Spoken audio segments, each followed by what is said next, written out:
Të nderuar besimtarë, çdo vit nga të katër cepat e botës, me qindra mijëra miliona njerëz i drejtohen shtëpisë së Allahut në një hapësirë kohore të bekuar dhe mbështetur në rregulla të veçanta, vizitojnë vendet përcaktuara prej ligjvënësit, vende që na ka diktuar profeti sallallahu alaihi wasallam. Kështu kryejnë detyrën e tyre, detyrimin e tyre si farz dhe pastrohen prej mëkateve. Kjo është një detyrë e përcaktuar si farz në vitin e 9 të Hijretit, pra në pjesën e fundit të jetës profetit sallallahu alaihi wasallam, në mënyrë të drejtë për drejtë nga Kurani famlar, ku thuhet walillahi ala nnasi hijjul beyti man istata'a ilayhi sabila.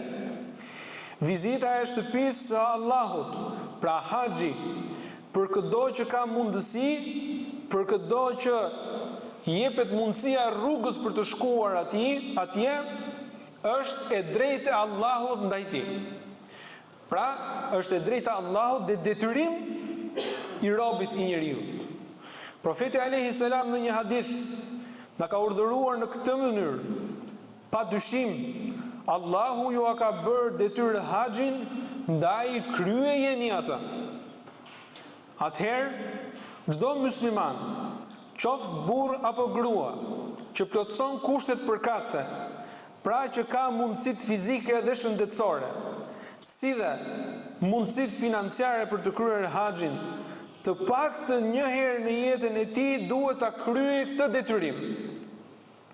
Haxhi, sapo të krijohen mundësitë, duhet të përmbushet pa vonesë. Kryerja e haxhit pa u vonuar, krahas ajeteve përkatëse që shërbejnë si argument, theksohet edhe nga profeti Muhammed sallallahu alaihi wasallam në këtë formë. Ai shprehet alaihi salatu wassalam: nxitoni të shkoni në haxh, sepse askush prej jush nuk mund ta di se kur do t'i vijë vdekja. Që do të thotë, si vjet të shbër haxhi farz, thua ta bëj vitin tjetër, tak, ndron jetë. Ndron jetë pa kryer një farz. Ndron jetë pa kryer një detyrim. Dhe shkon në jetën e përtejme si përgjegjës. Prandaj, kujt i formohet mundësia fizike, shëndetësore dhe financiare, mos ta shtyej më, sepse kështu urdhëron feja jonë.